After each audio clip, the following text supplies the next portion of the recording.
والصلاة والسلام على رسوله محمد وعلى آله وأصحابه أجمعين نحمده ونصلي على رسوله الكريم ثم أما بعد السلام عليكم ورحمة الله وبركاته. Hurmatlı atalar, hurmatlı ağalar, hurmatlı emiler, dostlar, qadırlı zamandaşlar, hurmatlı mekendeşler, hurmatlı Türk şaharının tüm turgundары, barыңыздарга Аллахтан саламат, тынччылык, берекет жана рахматы болсун. Бүгүнкү жума хутбабыз зарыл маселе бир туугандар, бүгүнкү күндө жашообузга ылайык бул нерсе жашообузда бир чоң орунду ээлейт. Бул соода сатык туурасында. Адилеттүү соода сатык, туура соода сатык. Аллах Таала көрсөткөндөй, Аллах Таала Куранда кандай айткан? Пайгамбарыбыз сооданы кандай кылыш керек, кандай туура соода болот? Мына ошону биз билишибиз керек, туугандар. Демек, бул соода маселеси өтө зарыл.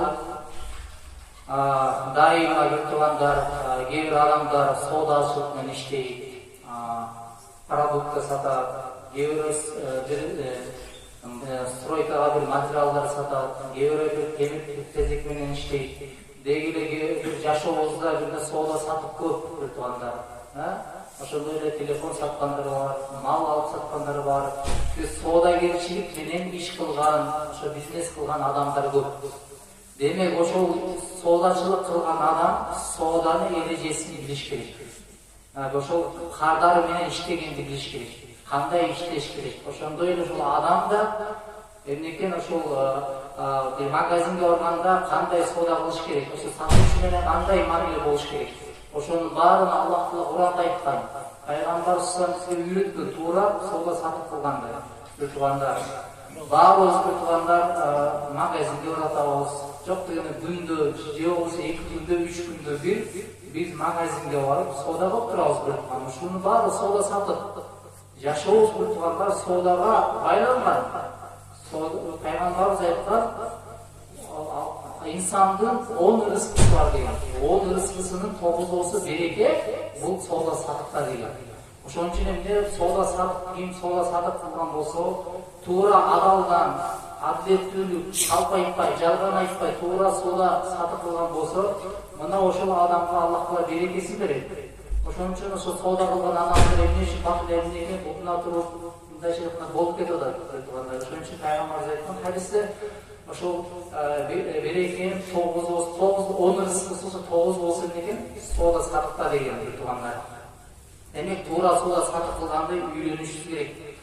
Бул соода сатык туурасында Куранда туугандар абдан көп аяттар келет. 30дан ашык соода тууралуу аяттар бар Куранда. Кандай соода кылыш керегин Аллах Таала үйрөттү. Биздин пайгамбарыбыз да соода кылган. Биздин пайгамбарыбыз да соода кылган. 25 жашында ошо өзүнүн анда үйлөнө элек болду, ошо Хадиша энебиз өзүнүн аялы ошо үйлөнүшүнө ошо соода эмнеге себепкер болгон. Пайгамбарыбыз ошо Хадиша энебиздин соодасын ошо Шам жакка барып соода кылган, саткан. Туура сол адилеттүүлүк, чынчыл болуп пайгамбар ошол алдабай, калпайтпай, жебей соодасын саткан. Ошондо ошол Хадиша энебиз пайгамбарыбыздын чынчыл экенин, туура соода сатып кылып атканын көрүп, жактырып, кийин пайгамбар ошол Хадиша энебизге пайгамбарыбызды баш кошкон. Бул деме соода себеп болгон. Пайгамбарыбыз деген соодачылык кылган. Ошондой эле бир пайгамбарлардан Нух алейхиссалам.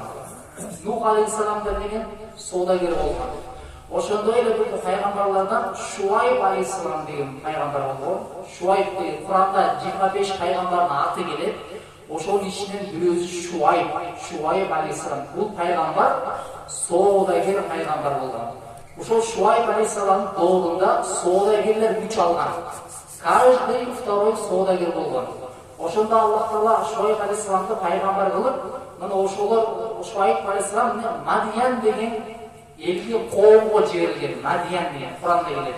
Бул эл абдан эмнеге туура эмес соода кылган, бир туугандар. Таразадан алдаган, кемиткен, жеген, метрден алдаган, элдин акысын жеген, адамдарга зулум кылган, өзүнүн пайдасын гана ойлогон эл болчу. Таразадан ташынганды алдаган, ушундай эл болгон. Ошондо Аллах Таала Шуайб алейхиссалам пайгамбар кылып ошол Мадиян элинде коомго пайгамбар кылып жиберип үйрөткөн. Туура таразыны алгыла, калп айтпагыла, кардары менен жакшы мамиле кылгыла, адалдан иш кылгыла деп пайгамбар үгүт насаатын жүргүзгөн. Ошол эл бир туугандар соодагерчилик кылган. Мына ошол эл бир туугандар жоголуп кеткен. Ошондо Шуайб алейхиссалам уккан эмес, даватын уккан эмес. Койчу деп. Ошондо Куранда эмне үчүн айтат? Бир ушундай үйүн чыккандай жүрөктөрү жарылып, жок болуп кеткен дейт ошол эл. Бир оята жер тигилген, ошол эл жок болуп кеткен соодагерлер. Эгер соодагерлер чын туура так соодагер соодасын жүргүзбөсө, мына ошол эл жок болгондой эле тилге бизге да балки андай болбойт. Бирок эмнесин жашоонун бир туугандар кыйынчылык менен кор болуп, кандай эле Мадиян эли кор болгондой сен да бир туугандар кор болуп өлөсүң бир туугандар. Ошон үчүн бул соода саттык маселеси бир жөнөкөй нерсе эмес бир туугандар. Бул чоң илим. Тижарат илими, бул байга илими бир туугандар, бул өзүнчө бир китептерибизде соода илими бар бир туугандар. Сооданын багы бар бир кандай туура соода кылыш керек. Мына ошону мусулмандар билиш керек бир туугандар. Жөн эле бир туугандар кайда көрөт, алды сатып эле күн өткөрбөш керек. Ошонун илимин алыш керек бир туугандар. Сахабалар да Абу Бакр Садык разыяллаху анху соодагер болгон. Шундай Абу Бакрдын азыркы үммөтү менен Абу Бакрдын ыйманын эки таразага тартса Абу Бакрдын көтөрүп коет. Шундай ыймандуу чоң сахаба соодагер болгон, кездене саткан. Усман разыяллаху анху бир туугандар, халифа бир туугандар. Бейиштик деген кабар келген бул сахабаларга. Бул да соодагер болгон. Ошондой эле Абдурахман ибн Ауф жана башка чоң сахабалар да соодагер болгон бир туугандар. Ошондой эле биздин да имам Абу Ханифа, биздин башчыбыз имам Азам рахматулла алейхи, бул да бир туугандар соодагер болгон бир туугандар. Демек бул соодагерчилик бизде адал, эгер туура соода кылсак бир туугандар. Соодада билинет адамдын ыйманы бир туугандар. Мусулман адам арамдан сактанып, адалга кызыкмайынча такоо болбойт. Деги келген мусулман, соодагер эмнеге адалга адал жол менен иш кылганда кызыкмайынча ал адам такоо болбойт бир туугандар. Аллах Таала Куранда айтат, Бакара сүрөсүндө айтат, 275-аятында Аллах Таала айтат: "Аузу биллахи минаш шайтанир раджим. وأحل الله البيع وحرم الربا." Аллах Таала айтты. Аллах сооданы адал кылды dedi. Аллах сооданы эмнеге адал кылды. Сүт корлукту арам кылды. Сүт корлук дейбиз. Процент, пайыз дейбиз, үстөкө. Мына ошону Аллах Таала арам кылды. Аллах Таала башка бир аятында Аллах Таала айтат: "Аузу биллахи минаш шайтанир раджим. الذين يأكلون الربا لا يقومون إلا كما يقوم الذي يتخبطه الشيطان من المس." صدق الله العظيم. Аллах Таала айтты, сүт корлук менен пайда процент бир туугандар жеген адамдар кыяматта жин шайтан уруп акылдан азган адам сыяктуу мүрзөлөрүнөн турушат деп бир туугандар.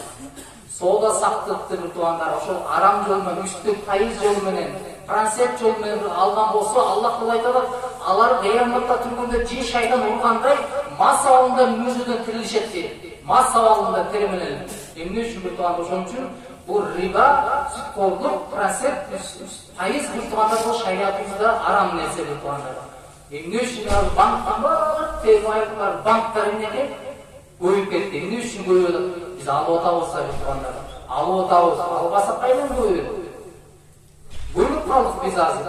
Акча жок, эч ким карыз бербейт, банк көрүп барабыз, алар сразу шакыр санап берет. Бул акыл бар бир туугандар, пайыз бир туугандар жаман адамды кулчулукка апарат, кедейчиликке апарат. Бул адамды кул кылыштын жолу бир туугандар. Ошон үчүн бир туугандар процентке жолобошубуз керек. Керек болсо ошол өзүңдүн үйүңдү, короңду бир банк келип, мен ушундай банк процентин иштетейин деп атам, ижарага берип тур, сага берип 50 000, 100 000 төлөп турайын десе да арам бир туугандар. Мүмкүн үйүң берип коюп атасың, агыротун ошол банктар менен. Мейли исламий болсо болбойт.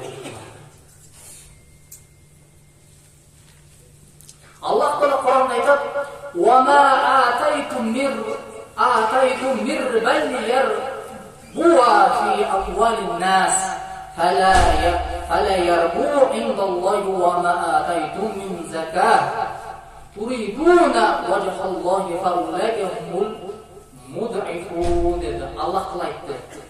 Sizler deydi, sizler. Bu bir tuğanlar Rum surasida keladi. Sizler adamdardın mal mülkünü öz baylığını köpöйтүү үчүн üstöp koşkonlar Allah'ın aldında көбөйбөйт deydi. Sizler adamdardın emneke mal mülkünü öz baylığını көбөйтүү үчүн берсеңер, пайыз Allah'ın aldında көбөйбөйт dedi. Бүттү. Allah'ın aldında hiç kандай көбөйбөйт, sen тескерчи күнөөкөр болсун. Мисалы, же болбосо, же байлығым көбөйсүн деп карызга акча берсең, байлығым көбөйсүн деп пайызга акча берсең бирөөгө, же анын байлыгы көбөйсүн деп сен берсең, бирөөнүн байлыгы көбөйсүн деп сен процент берип атасың, пайыз. Аныкы көбөйсүн, же меники көбөйсүн десе, Аллахтын астында эч кандай Алла адамды көбөйбөйт dedi, аны байыбайт dedi туугандар. Тескерчи Аллахтын астында күнөөкөр болот dedi, чоң банкротта dedi. Tek qana Allah'ın razıçılığı üçün bergen zeketine mına uşular eselenip көбөйтүлөт dedi. Mana Allah üçün bergen sadaklar, Allah üçün bergen zeketine oşo Allah'ın астында eselenip көбөйтүлөт dedi tuğanlar. Ошо tuğanlar, бул тема өзүнчө bir soda satık maселесине карайлы tuğanlar. Hakim bin Nizam'dan rivayet kılgan boyunca Rasulullah sallallahu aleyhi ve sellem mınday deyip buyurgan edi. Algıçı jana satuvçu biri-birinden alыстамайынча sodаны kabul alуу же kabul alуу erkin болушат dedi. Demek bir tuğanlar bu sodаны satып атканда ошол клиент менен ошол сатуучунун ортосунда эркин болот bir tuğanlar. Сатып алмайынча бири-биринен кабылдабайынча эмнеге булар эркин болушат. Кыйнамай жоқ бір туғанда, бири-биrini кыйнап. Мындайлар да көп да, кээ базарларга барсаң, "Ти туфлиме бул кийимиң жакпайт, сен клиент алат, карайт, жакпайт да сагачы. А кийимиңди мен кийин албай калсаң, сен жаман көрөт. Эмне сени алган жоксуң, убактың кетти. Жарым саат ошол сен размериңди издедим, ошол сенин тиги бутуңдун размерин эмне албай атасың?" деш bir туғандар болбойт bir туғандар. А сен эмне ошондо базарда отурасың, магазинде отурасың, сен жумушуң ошода. Аны кандай сен жеп көргөн акың бар. Анда иштетпей кой. Кээбирөө коркутат. Давай ушуну ал деп. Жок, пайгамбарыбыз мына эркин болушат dedi, канка сатып алмай эркин болот dedi. Жана пайгамбар салам айтты. Эгер чын болса жана мал мүлктүн кемчилигин ачык айтса, содалары берекелүү болот дейт. Ошонун эмне сылык жакшы мамиле кылып, туура мамиле кылган болсоң, эмнекен ошол адамдын эмнекен содасына береке болот dedi. Мал мүлктүн кемчилигин жакшырып калган айтса, соданын берекеси кетет dedi адамдар. Калпайт, эскини жаңы деп иштебегенде де иштейт деп жөнөлөрдө турганда калпайт сода кылган болсоң, ошол адамдын береке кетет dedi. Allah Teala Kur'an'da bir tuğanda Nisa suresinin 29. ayetinde Allah Teala ayet: "Euzu billahi mineşşeytanirracim. Ya eyyuhellezine amenu la ta'kulu amwalakum beynakum bil batili illa an takuna ticaratan an taradin minkum." Estağfirullahalazim.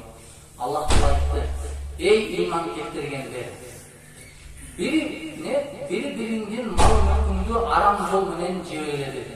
Soda satıkta biri-biringердин mal mülkүңөрдү алдап калпайтып өртүганда, ошол соданы алдап, товарын алдап жебегиле dedi. Же болсо пайызды кылып жебегиле dedi. Өз ыраазычылыгыңар менен болгон адал сода менен жегиле dedi. Өз содагер ыраазы болуш керек, сен да ыраазы болуш керек турганда. Капачылык менен болбойт турганда. Алдоо жолу менен болбойт. Экөөнү ыраазы болуш керек. Пайгамбарыбыз салам күндөрүн бир күнүндө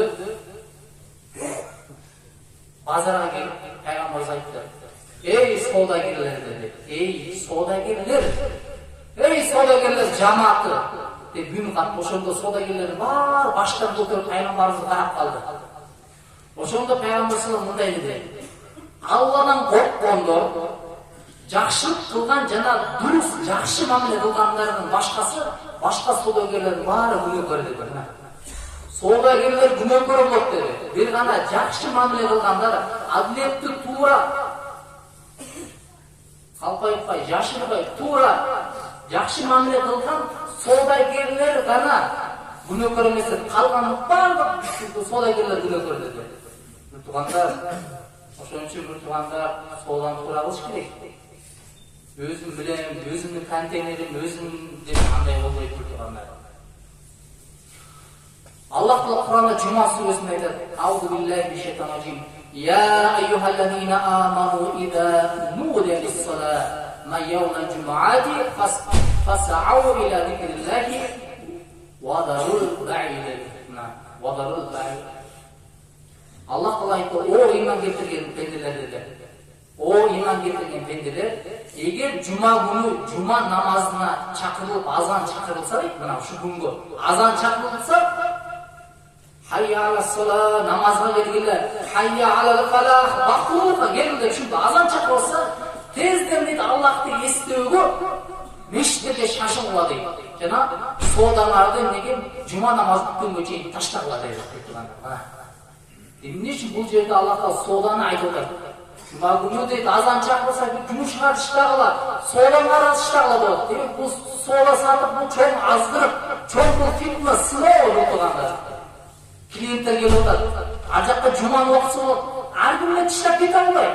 Жүрөгүндө ыйман бар, Кудайдан корккону гана адам бияка келе алат. Мына Аллах Таала айтып атат, токтолуп кала соодаңарды дейт. А сен жума күнү азан айтып отуруп убактыңыз эмесе соода биякта кылып жүрөсүң шабашка. Сен соодаң адал болуп турганда. Жок. Аллах Таала Кур'анда айтат: "Rijalun la tulhihim tijaratu wa la bay'un an zikrillah wa iqamis-salat wa ita'iz-zakat yakhafuna yawman tataqallabu fihi al-qulub wal-absar." Allah Taala erkeklerdi mактап атат. Ушундай ер азаматтар, эркектерди Аллах Таала мактап атат дейт. Ушундай эркектер, ушундай ер азаматтар болот дейт.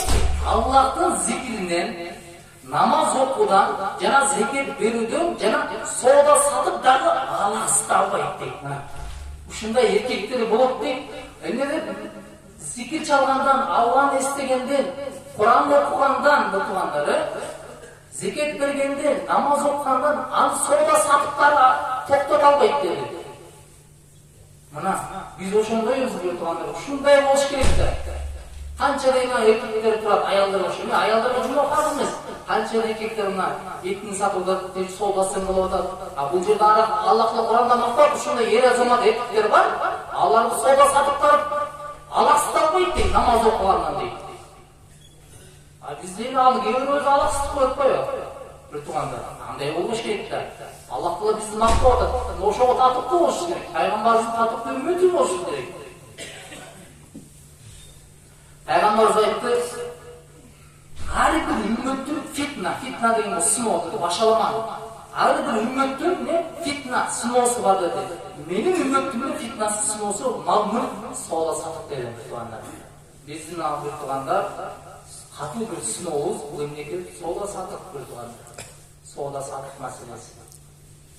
Бул чоң бир туугандар акча соода сатып, бул дүйнө бул чоң азгырып, бул сыноо гана бир туугандар. Мына ошонун кээде бир тууган Аллахнын өкүмдөрү болуп атса, ошол бир туугандар өкүмдү аткарыш үчүн кээ бир жумуштарды таштаганга туура келет.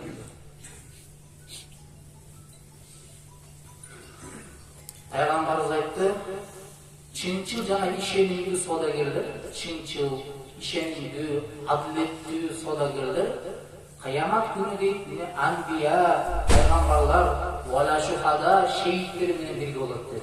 Мына эгер туура соодагерлер болсо, Алладан корккон, арамдан алыс болгон, ушундай жүрөгүндө иманы бар, Кудайдан корккон адамдар эмнеге акыретте пайгамбарлар менен жана шейиттер менен тирилет dedi. Мына Анас бин Малик айтылган боюнча Расулуллах мындай деди. Пайгамбарыбыз мындай деди: "Мөмө жемиштерди түйүп түйүп мындай жетилгенче ошол мөмө жемиштерди түйүлүп эле жетилгенге чейин жана жүзүмдү жетилип көзгө көрүнгөнгө чейин, көзгө көрүнүп жана шиңгилдери байлап бышканга чейин жана дан өсүмдүктөрдүн дандары катууланып күч алганга чейин сатууга тыюу салынат. Бышпаган нерсени ошол дан катууланып буудай арпа бышпайынча, жүзүм бышпайынча деп тургандар эмнеге мөмө жемиш бышпайынча пайгамбарыбыз соодагерлерге тыюу салдым дейт. Мына ушундан бизде азыр бышпаган нерсени бышырып, дары менен неме кылып, алдап бир тургандар бул отпайбы? Бул туура эмес бир тургандар. Пайгамбарыбыз тыюу салды. Бышканда, баары бышканда бутан сатыш керек. Мына бул соодан эмес. Аллах мындай деди. Мусулман бир тууганы деди. Кемчилигин айтпай туруп, бир мусулман башка бир мусулманга кандайдыр бир кемчилиги бар буюмду сатып адал эмес деди. Туугандар, ошон үчүн биз бир туугандар калп айтпаш керек да. Мындай да. Bir mal satып алсак, оңой эле да. Сокурбу, сокур деш керек. Уй сатып атабыз бир туугандар. Sütü жакшы чыкпайт деш керек. Эмне үчүн алдайбыз? Уюңдун жени бир саасың күнүнө 5 литр чыгат. Сени базарга барып туруп, бул бир чака барып, эртең менен кечинде бир чака барып алдап аласың, лапша кылып. Ошол сени алган акчаң адал эмес бир туугандар. Гүтмөй койдоп барып сап-салың караңгыда. Алапар басы гүтмө экен. Адал акча, адал эмес. Мусулман айыбына чыгып, мына бул уюм өзү мындай, куйругу мындай, yüzü сынып, эни ооруп турат, сүтү мындай чыгат, эмчеги кесилген, мындай ооруган, айыккан деп кемчилигин айтыш керек тургандар. А биз жакшы окпайбыз, бул адал эмес тургандар. Машина саттыңбы? Мындай иштебеттиңиз өлүп калган айтыш керек да тургандар. Запчастын эмне запчасть бар? Гранатасы бар, мисалы үчүн. Дагы башка бир нерселери бар. Болбойм, сени ачыгын айт да тургандар. Эмне калп айтасың? Алган акчаң арам. Ана сенин ишиң оңолобу. Анан барып бузулат. Ал келип сени карга айтам. Алганда зулум. Андай мазлумдун дуасы сөз кабыл болот тургандар. Жанагы тургандар, бизде мындай бар шариатта. Жанагындай жолго туруп алып, мисалы үчүн айылдардан башка жерлерден келип атканда жолдон тосуп алып, продуктын алып, сары май болобу, мал болобу жолдон тосуп алып туруп, анан базарга кымбат сатуу, бул алган акчасы макрух болот бизде. Ошондой эле ошон үчүн ар бир товар базар аркылуу кириш керек. Базардан соода кылыш керек. Биздин эле алып сатарлар карасаң, мал алып сатып келатканда сени сырттан тосулат. 20 миңдик коймо 15 миңдик, тияка барсаң көрсө 20 экен, алдан калдым. Болбойт. Ошон үчүн ошол алып сатарларды алыстан тосуп албай, ошо базарга кирип соода кылыш керек. Ошол туура эмес, биздин шариатыбызда макрух болуп эсептелинет.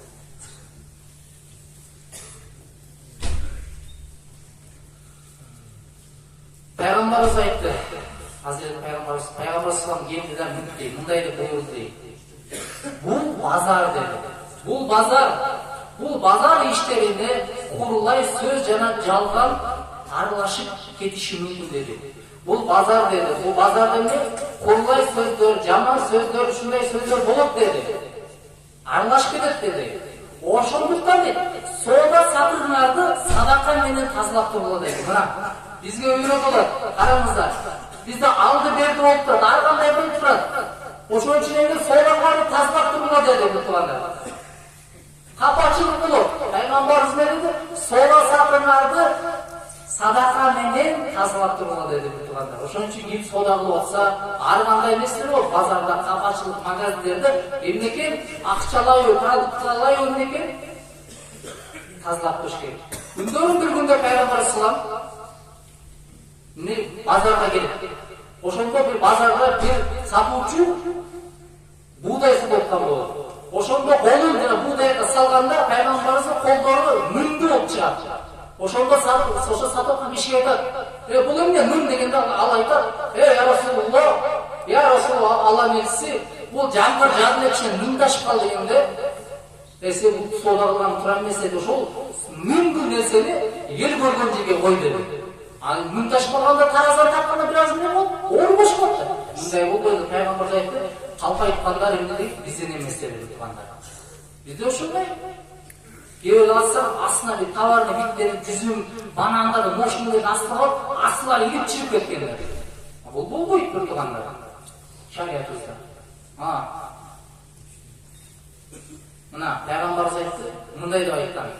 Бири-бириңердин соодасын үстүнө соода кылбагыла dedi. Бири-бириңердин сооданын үстүнө соода кылбагыла dedi. Караңыздар.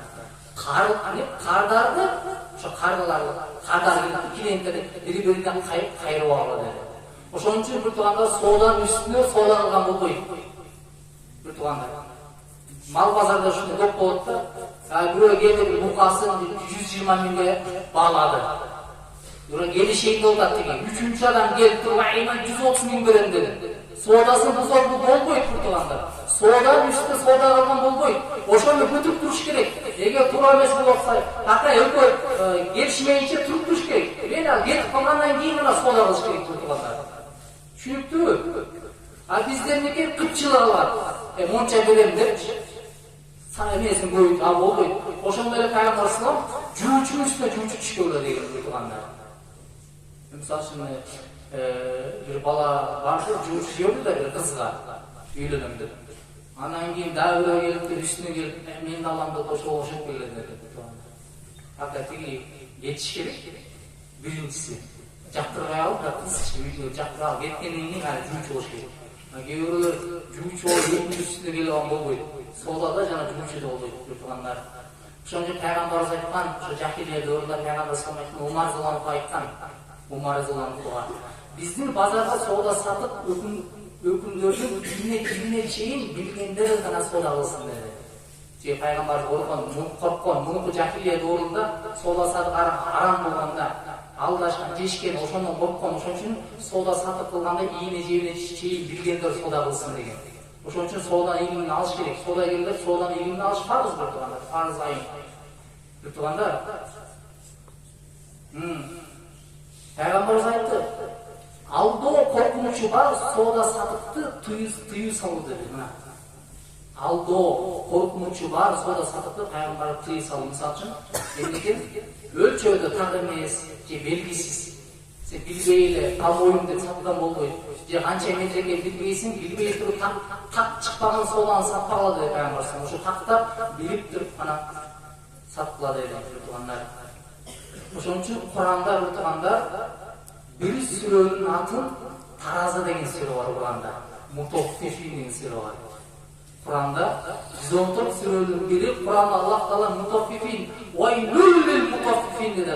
Таразадан алдагандарга азап болсун dedi. Бир сүрөнүн аты неке Тараза деген сүрө бар. Ошол биринчи аятында "Вайлул лил мутоффифин" Таразадан алдагандарга азап болсун dedi бир туугандар. Алладини идатталу аля нас ястафун. Алар дейт адамдар өлчөп алышканды толук алышат dedi. Ошолор алышканда өздөрү алганбай толук алышат, килограммы толук өлчөшөт. Жемейт, өздөрү алганда бирок дейт. Ва идакалу авазана юксиру, бирок башкаларга өлчөп беришинде демитип берет dedi. Мына ошолорго азап болот dedi. Башкаларга бергенде неке 1 метр алса 90 сантиметр берип коет. 1 килограмм болса 900 грамм берип коет алгандар. Мына ошондойлорго неке азап болот. Бир туугандар, ошон үчүн эмнеке бул Куранда ошо жогоруда айткандай Шуайб алейхиссалам менен ошол коому Мадиян деген коому ушул соода саттыгы себебинен жок болуп кеткен. Ошон үчүн ушу Шуайб алейхиссалам пайгамбарлардын эмнеке соодагери дейт. Соодагерлердин атасы Шуайб алейхиссалам. Бир туугандар. Алдоо калбайт кал, тараздан жебей эле.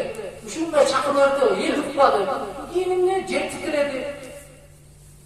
Жок болуп кетти. Ушундай үйлү булду, жүйөктөр жарым жок болуп кетти. Таразадан жешкен, калпайткан, зулум кылган, соодасы туура эмес болгон. Өлчөдө адилеттүүлүк болгон эмес.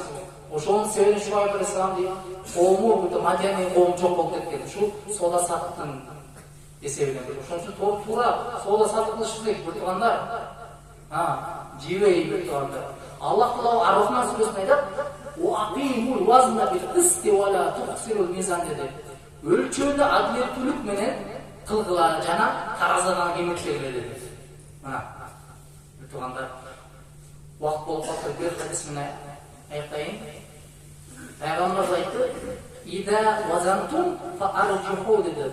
Таразаны тартканы көбүрөөк тартып бергиле деді. Ким таразаны толук тартса, жебей иманы бар экен белгиси да.